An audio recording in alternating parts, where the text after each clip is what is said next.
text 8, sorry, chapter 8, and share with you. Yeah, you can. So this is 8.24. You can repeat after me. Agnir Jyotir Aha Shuklaha. Agnir Jyotir Aha Shuklaha. Sanmasa Uttarayanam. Tatra Prayata Gachanti Brahma Vido Janaha. So the translation: those who know the Supreme Brahman attain that Supreme by passing away from the world during the influence of the fiery God in the light at an auspicious moment of the day, during the fortnight of the waxing moon, or during the 6 months when the sun travels in north. So here Krishna is describing about a yogi who is trying to elevate himself. How can he attain the Lord? So for that, there is a specific time, specific way a devotee should, a yogi should leave his body so that he can attain the Supreme Lord or Supreme Brahman, and he doesn't come back. Because Krishna is going to tell now what are the different time and methods. When the yogi leaves his body, he doesn't come back. And what are the different times and methods and all by which he may come back. If there are some discrepancies, he may come back, like that. So here's a yogi and who's trying to elevate himself. Many times these yogis may want to get elevated to impersonal Brahma Jyoti, which is the impersonal effulgence which is coming out from the Lord and his abode. So they may want to be elevated to that platform, which is called impersonal liberation, which is many times many people have idea of absolute truth to be that impersonal, which is not the right complete understanding. Because Lord is not just something impersonal, he also has a personal aspect. Yes, through his energy, he is pervading everywhere. That's kind of impersonal aspect of the Lord. But at the same time, Lord is a person. Lord is a person like you and me. Like I'm sitting and talking to you. So Lord also can be present himself. Like when I'm talking to Daniel, just sitting, I may not know his potencies. I may not know his power. He may be appearing to be limited with this man, but actually he may have a lot of power. He may be running a big industry company who is all over the US or something like that. And you can just give a phone call and so many things can happen in some other corner of the world. So he may be having a lot of energies, right? So this is like impersonally, he may be pervading everywhere in terms of his energies. But he's free, he's available to talk to me one-on-one. So same way Lord, he has parasishakti vividhaiva shuyate swabhavaki jnana bala kriya cha. So Lord has so many energies. And just by his energy, he's making so many things happen. Just by his mere will, things are happening. By his will, this creation happened. So everything is happening by his will. So Lord has unlimited energies, right? But at the same time, just because Lord has so many energies, doesn't mean that he has lost his personal aspect. There's a difference between impersonalists and personalists. So impersonalists, Mayavadis, Vedantis, many times, they think Lord to be impersonal, and they think there is no personal aspect of the Lord. So that's a wrong conclusion actually, because they feel, oh, I'm a person and I'm in condition situation. So when I get liberated, then I become impersonal. I have a form when I'm in conditioned state. When I liberated, then I become formless. I have some qualities when I'm conditioned. When I become liberated, I become qualityless. So they think the liberation to be mere negation of whatever they have right now in material existence. But actually it is not like that.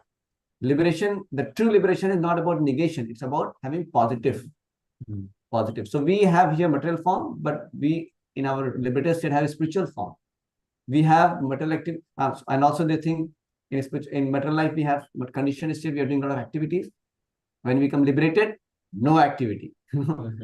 Everything is still. They think like that. That's why they say, Om Shantihi, Shantihi, Shantihi. They only want Shanti because they want to just get peace. Because all activities, they'll be quiet. no activity, inert. That's what they think is to be the highest thing. But that's not the highest thing. It's like from negative you come to 0, 0. But there is positive. So in Krishna consciousness, we have positive engagement. So peace is inbuilt. Like when you have 20, plus 20, plus 30, plus 50, 0 is already there. Right? You're above 0 actually. So you're above peace. The peace is already kind of included in your blissful state of positive Krishna conscious activities actually. So many yogis, they aspire only to go to Brahmajyoti actually. Some yogis, they have some personal conception of the Lord. They meditate on the Paramatma. Dhyana vastitamadgatena manasa pashyanti yam yoginaha. There are some yogis, they're trying to meditate on the super soul in the heart. And they have some personal concept, and they may be elevated to the Vaikuntha lokas. But they also attain Shantarati. Shantarati means they may not be engaged actively in the service of the Lord. They just witness the Lord's pastimes being a tree there. So many yogis will become tree in the spiritual world also, because they are not having a positive inclination to serve the Lord. But they have admiration, appreciation for the Lord's beauty, Lord's personality. So they may be allowed to be in the Vaikuntha planets, right? But that is also not considered very great achievement because the devotee actually gets engaged in the service of the Lord like that. So these yogis, when they try to have this mechanical approach to leave their body at certain time, certain muhurta, certain situation, certain place, certain constellation when the sun is in north, Uttarayana, all that. They have to really be very sure about all the factors being right. Because the whole endeavor of the yoga path is very, very dependent on one's endeavor to do everything right. No, it's more self-dependent, right? So if anything goes wrong, the yogi may come back. He won't be successful. Just like when you have to launch a spaceship, from scientists, they'll do so much of monitoring, and everything should go right. Every factor, if one factor goes wrong, spaceship will not be launched, right? So like once they were trying to launch, the Skylab went somewhere else only. So that's why a yogi has to be very careful that everything should go right. So a lot of dependency is there on his own endeavors. Then if then a yogi can become successful and he can transfer himself to some desired planet. Sometimes a yogi may be very materialistic. He may just want to go to some heavenly planet also.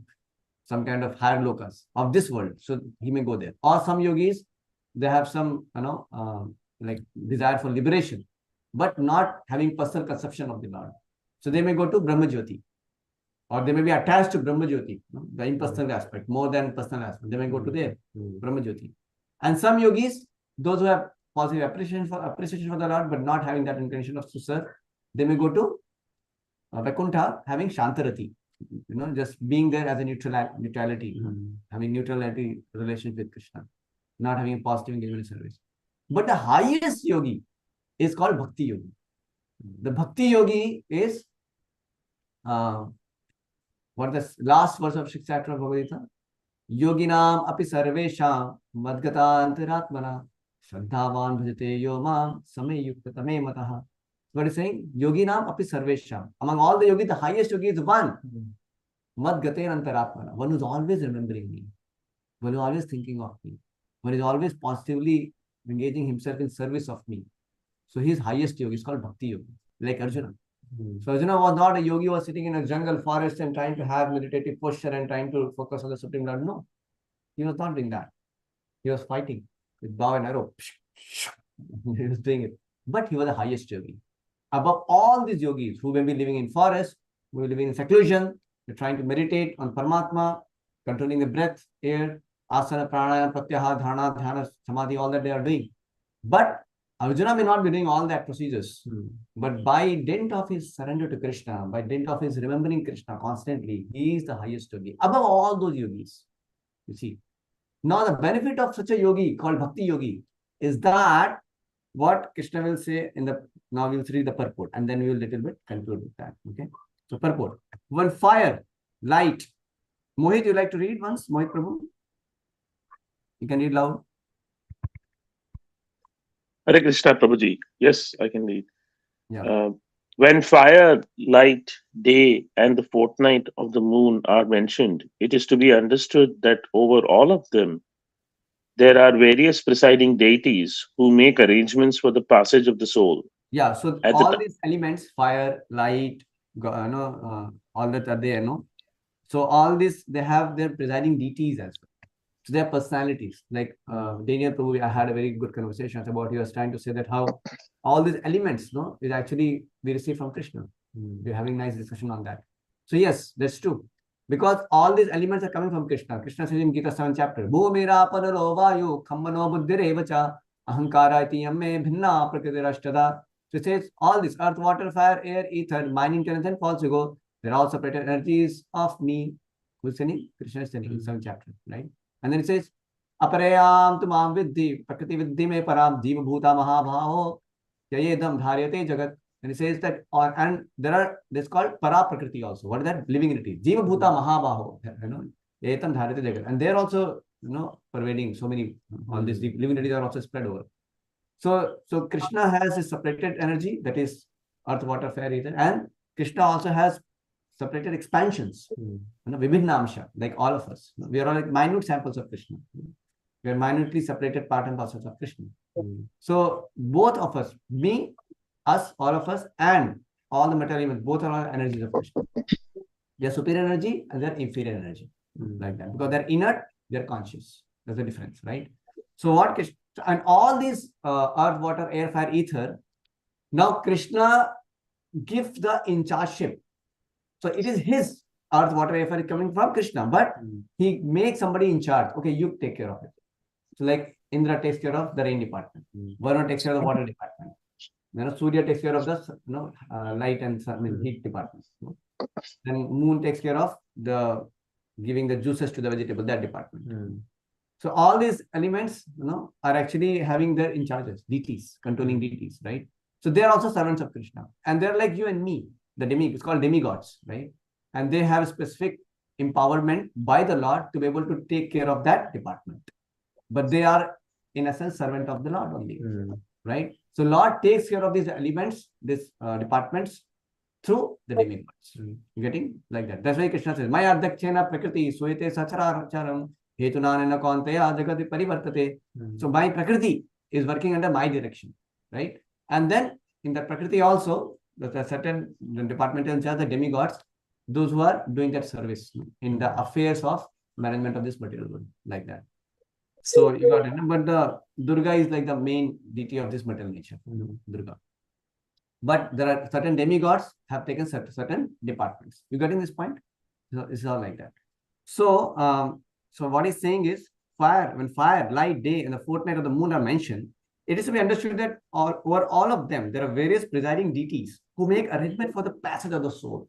Now this yogi is trying to come out. So they make arrangement by, okay, you can come out, because you have to go through all this department in charge and deities like that. So at the time of death, can you read, Prabhu? Yeah. At the time of death, the mind carries one on the path to a new life. New life. Yeah. So at the time of death, you are going to a new life. Yes.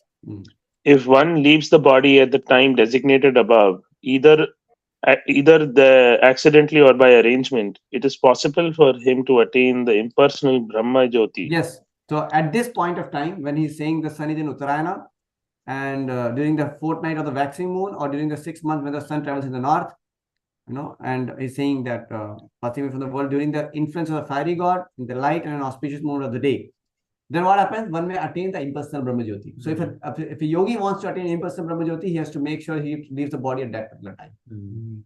Now, see how powerful the yogis are. They can leave their body at their will at a particular moment. But they have to be really sure, okay, what is the moment right now? And now I should leave. Correct? So it's a lot depend upon it. But anyway, the achievement is not so great because they are only going for impersonal Brahma Jyoti. Even Krishna, when kills the demons, also they may go there. Yeah, even they also get, because impersonal Brahma Jyoti is not so glorious from the eyes of, from the perspective of devotion. Because impersonal Brahma Jyoti just remain inactive there. You just remain there, having no activity. So devotees don't prefer that. Devotees prefer, even you may be in material world or maybe hell. But if you have service to Lord, that is more glorious. Narayana parasarve nakutashana vibhyati swarga pavarga narkeshu api tullartha darshinaha. For a devotee of the Lord, who is another devotee of Lord Narayana, whether you put him in hell or heaven or liberated state, doesn't care. Because he is always having sense of surrender to the Supreme Lord. Like that. They're surrendered devotees. So they are always in blissful state because They're always surrendered to Krishna. So here is saying, if one leaves the body at the time designated above, either accidental or by arrangement, it is possible for him to attain the impersonal Brahmajyoti. Now going further, read further.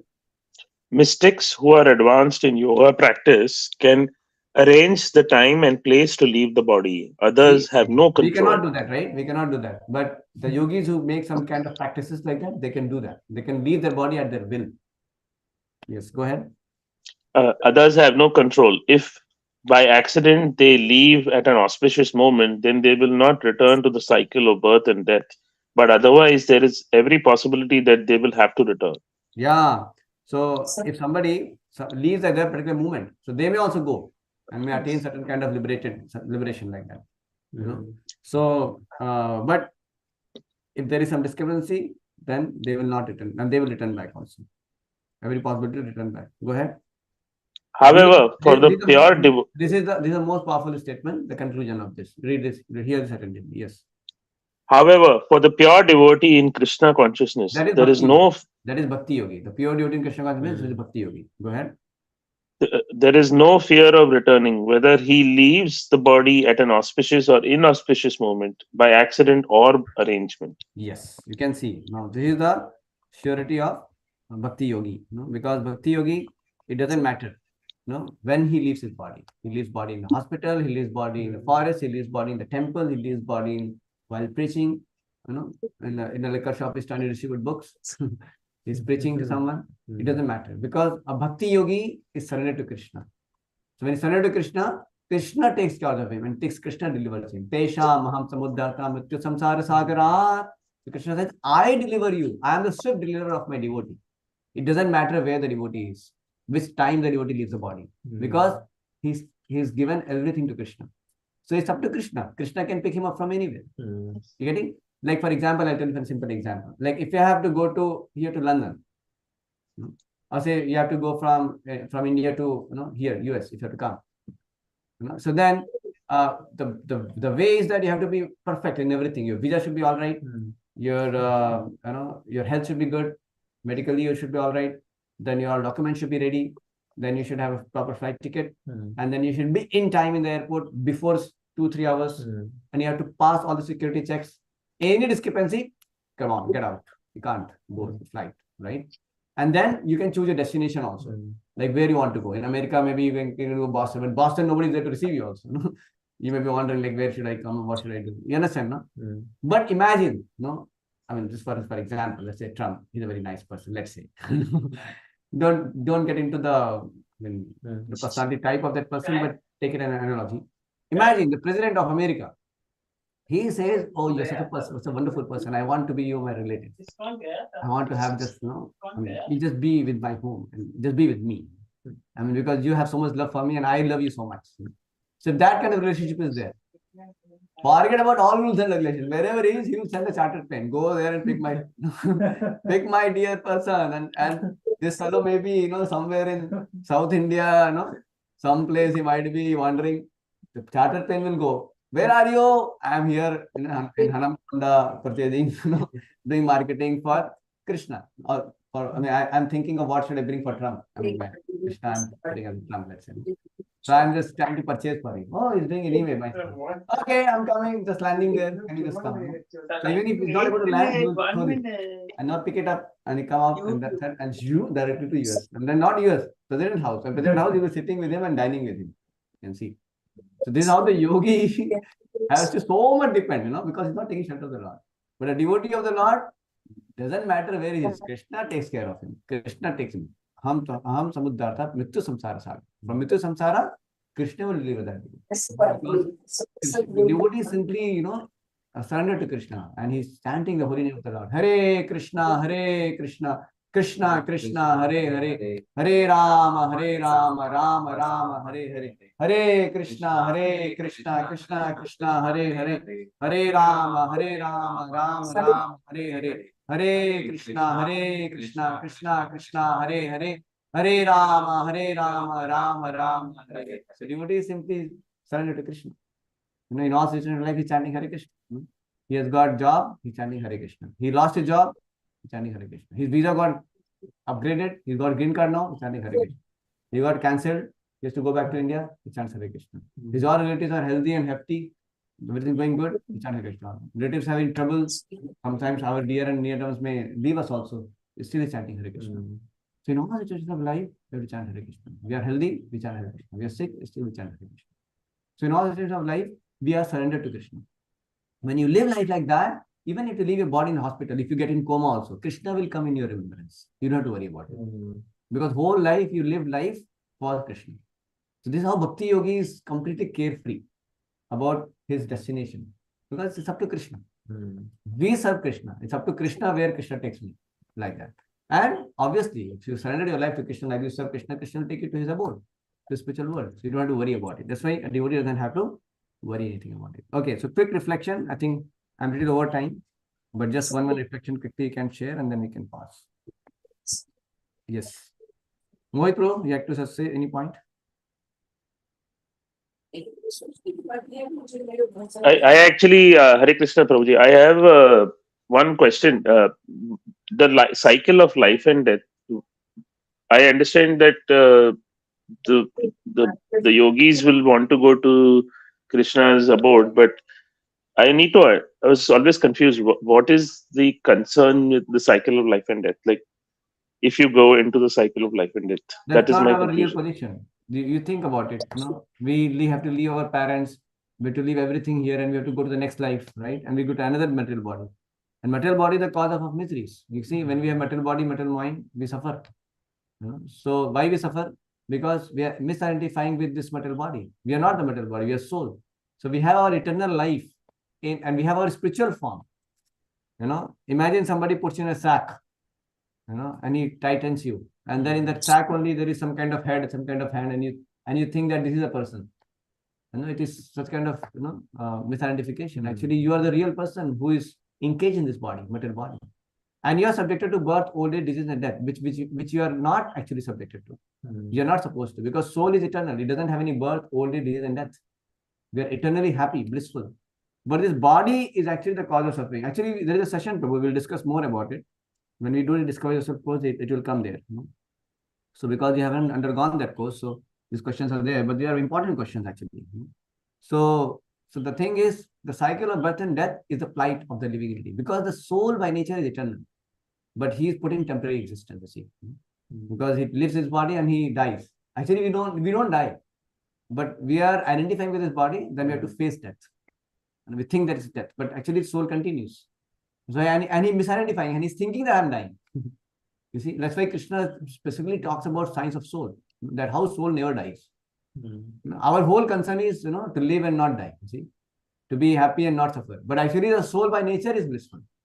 Only it requires for us to realize our true nature as soul. Once we become self-realized, we become God-realized, we understand our true position as soul and as servant of Krishna, then our miseries are over. So all miseries are due to misidentification. So because of misidentification, due to ignorance, only we are caught up in the cycle of birth and death. So it's in short, Mohit Prabhu. There are many more things to talk about it, but I think I will refrain here because we are not wanting to prolong this session right now. But does it give you some clue? Yeah, it gives me some clue, but still some confusion, Prabhuji. Don't worry about it, because we have a complete session on it. So we'll discuss more. Okay. Any reflection you have, Mohit Prabhu? Do you have any reflection? No reflection, Prabhuji, at this time. Just I had some. That's that confusion. That's all. Okay, sure. Okay, so now Kiran Mataji, you want to share any point? Poonam Mataji, you want to share any reflection? Today I am not concentrate on that, so I am not able to reflect anything. Today you're not able to reflect anything? Not concentrate on what you are saying or what other people are reading. Oh, my audio was not clear? Yeah, I am in Agra, Prabhuji, in my previous place. You're in your Andhra? Yeah. Your native place? Native place, huh? Yes. Acha, your native is Telugu, huh? No, I am not Telugu. Your native is Telugu? From North. Your native is Andhra, right? Yes. But you are from North. It's quite difficult to understand. Okay, your parents have settled in Andhra, something like that. Yeah, I'm going to visit that Vrindavan. No, your parents are settled in Andhra, right? Yeah, my parents are in Agra. My husband belongs to Mathura. No, your parents are from Andhra, right? Yes. Yes. Agra or Andhra? Agra, UP. Agra. Okay, Kiran Mataji, you have anything to share? Suchita. Only performance. Kiran Mataji?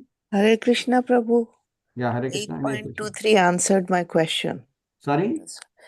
8.23 answered my question about what happens when we die. Okay. Fine. Where do we go? The 8.23 answered my question.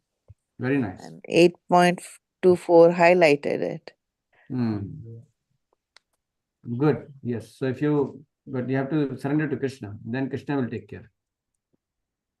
And if you don't do any yoga practice, then by default you keep going the cycle of birth and death in this realm or in lower planets anywhere, depending upon your karma. That's a natural thing. But if you have some yoga practice, then you have some hold on where you can go. There is some kind of choices, right? Which we can decide your destination. And Bhakti Yogi means you are dependent on Krishna and Krishna takes charge of you. Yes, Daniel Prabhu, any reflection?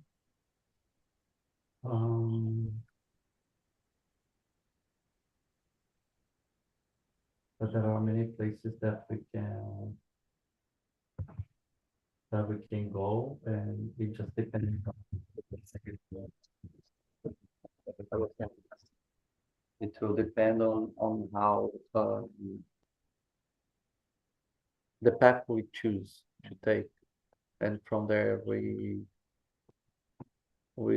choose to either become to a higher planet or like the lower one. But it's all depending on what we do in this lifetime. So it's important to also understand the futility of going to any other destination than the Supreme Abode. That's a very general point. So if Bhakti Yogi, he aspires only to go to Goloka, the spiritual abode of the Lord, not to impersonal Brahmajyoti, not to any planets within this material realm also, like heavenly planets and all that. Devotee doesn't have any desire to settle to any of those destinations. That's why a devotee who is truly mature, truly intelligent, he becomes a Bhakti Yogi.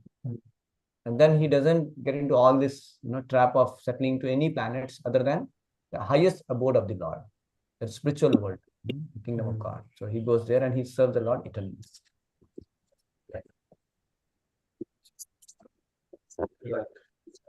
So I like that point. Like we should, I think, not fear much. Yeah, if we are in the material world, hell or heaven, anywhere, like we should like always continue with our devotion, and like we should think of giving service to the Lord, basically.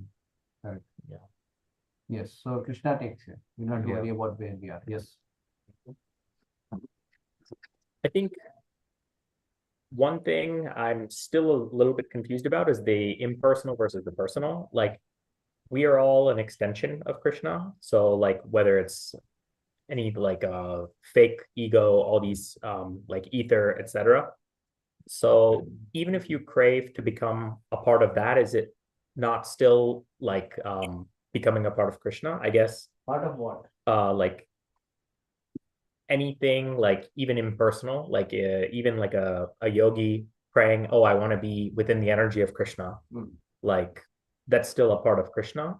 So I'm just trying to, because our senses in the Discover Yourself class, like our senses are like flawed in terms of understanding the world, right? Like, we can't like hear certain wavelengths of sound and like see certain, so just trying to understand, like, if that's the case, then how do I envision someone that is personal? Like, can I think of it as a big human that's glowing, beautiful, like reservoir of pleasure, like these, like, or do I think of him as energy? Like, I'm having a hard time even envisioning, but that's very, very insightful.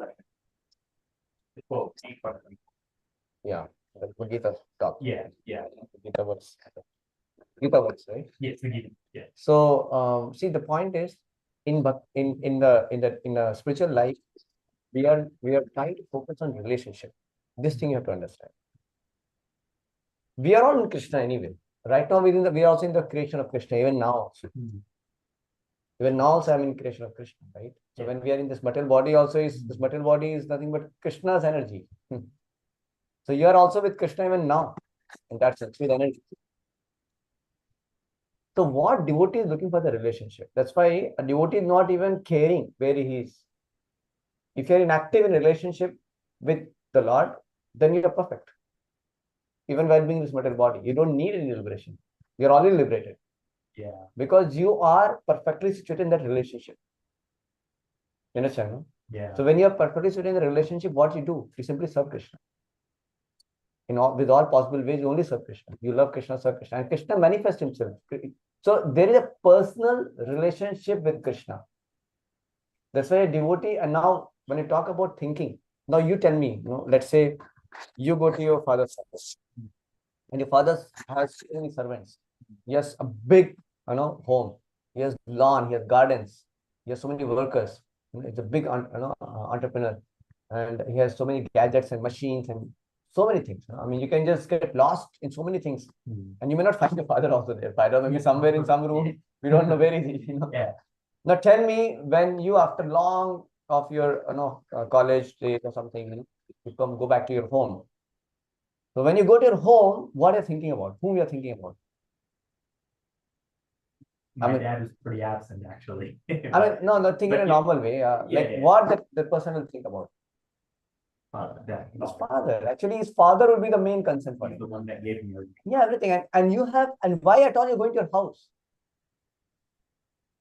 Just to see that machines, just to see those workers, just to see that property? No, for what? To be in the shelter. Because you have a relationship with the father. You want to be with your father, and that's what you're remembering. Correct? So that remembrance of your father as a person is there. Okay, I see. Yeah, that's clear. It's not about, you don't notice the machines and the workers and land, but what is of prime importance for you? The father. Yeah. The father, the personality. That's a good analogy. So same way for a devotee, the Krishna, the person, the prime importance for him. Wherever he goes, but he remembers only Krishna as a person. Yeah. So when we see this energy, sun, moon, and all these things, so a devotee actually thinks of Krishna, because he understands the same Supreme Lord who has given me this energy, by which I am getting sunlight, I am able to see, I am able to do all that. So he sees Krishna like that. It reminds him of Krishna. Now we don't get reminder of Krishna. Why? Because we haven't developed love for him. We have not become attached to the personality of Krishna right yet. We are in the process. The whole Bhakti Yoga process is a program of purification of heart, by which gradually become attached to Krishna's form. And Krishna's form right now for us is perceivable through deities. So at least we can think of deities right now to begin with. Because deities are an authorized spiritual form of the Lord, visible to our material eyes. Yeah. But as we become more and more advanced, as we become more purified, the form of Krishna will become more and more revealed to us. We don't have to concatenate and imagine anything. Krishna's form will be more and more revealed. But for us to actually be able to perceive Krishna's form, Krishna has come in the form of deities, which is an authorized, form of the Lord, form the scriptures, and there is procedures by which they do Prana Pratishtha, so the deities are there. So, Prabhupada says it's a material form visible to the spiritual form visible to our material eyes. It's not material. It's spiritual form of Krishna, visible to our material eyes. That's why it is, right? So then you can think of the deities. Yeah. That is the beginning. You don't have to concord something. Okay, I have my own Krishna. Like AI, give me my perfect version of Krishna. No, this is what Krishna I like. No, that's not right way. Right. So we have authorized deity form. That's why I sometimes suggest devotees to put their WhatsApp status not some animated Krishna, put some deities with an authorized form. Why should you concord something? Follow the process. And as you practice serving the deities and all, then the Krishna's spiritual form gets more and more revealed to you. So the same deity will appear very beautiful to the person as he becomes more advanced in Krishna consciousness. He will not find anything more beautiful than deities. Right now we are Even though deities may be there, some beautiful girl comes, the person may be attracted to the girl than deities. That may happen. For conditioned soul, because he doesn't has the revelation of Krishna's beauty more and more. But sevo mukhehi jivvado swayameva spirati adaha. As you become more and more purified by serving Krishna, Tata Shri Krishna Namati, na bhavet rayam in sevan mukhehi jivvado swayameva spirati adaha. When you engage yourself in service of Krishna, then Krishna's transcendental form is revealed to you more and more. That's why we chant Hare Krishna by tongue. We begin with tongue. That the chanting of Hare Krishna, the name reveals form. The form reveals, then eventually the qualities of Krishna is revealed. Then pastimes of Krishna is revealed. So all these are revealed. We don't have to imagine. It's naturally will happen gradually. As we progress in our devotional path, it will naturally happen like that. Because Krishna is happy to reveal himself more and more to you. Once you have that intention to love, once you have intention to purify yourself and strike the relationship, with genuineness. Like somebody wants to come to you with genuine motives, intentions. Then you check, is it really serious? Is it really having proper intentions? And then yes, then you reveal him to some degree. You give him some access. And as he becomes, as you develop more trust, he's really interested in me. He really wants to offer his love and heart to me. Then you reveal yourself to more. And so much so that sometimes parents, when they see the child is so much obedient, so much trustworthy, then they give the all business key, everything, You take all secrets with you also. I have nothing secrets to hide from you. Everything is yours. You are my business partner. Give you everything full access. Because you are full of Krishna. You're not here to cheat Krishna. You're not here to exploit Krishna. He's a person. He doesn't want to, deal with people who are, he doesn't want to, give access to the people who doesn't want. They don't want him. Why should he forcefully reveal himself to you? So that's why in bhakti, in path of devotion, we actually purify heart. We have that. That's why intention is very important. We come with an intention to become a devotee, intention to serve Krishna, intention to understand Krishna, intention to become lover. So when we keep that intention and then we practice devotional service, then gradually we get purified. And then we get revealed of Krishna's form, Krishna's name, Krishna's form, Krishna's qualities, Krishna's pastimes, everything gradually manifests to us. Is that okay? Yeah, thank you. Puneet, do you have any points to share? Hare Krishna. So our devotional activities, our goal should be to reach the personal aspect of Krishna, to engage in his pastimes. So, like Prabhu mentioned, there are stages, but our ultimate goal should be to be personal, to be accessible to the personal aspect of Krishna. So let us pause. Thank you very much. Hare Krishna. Srila Prabhupada ki jai.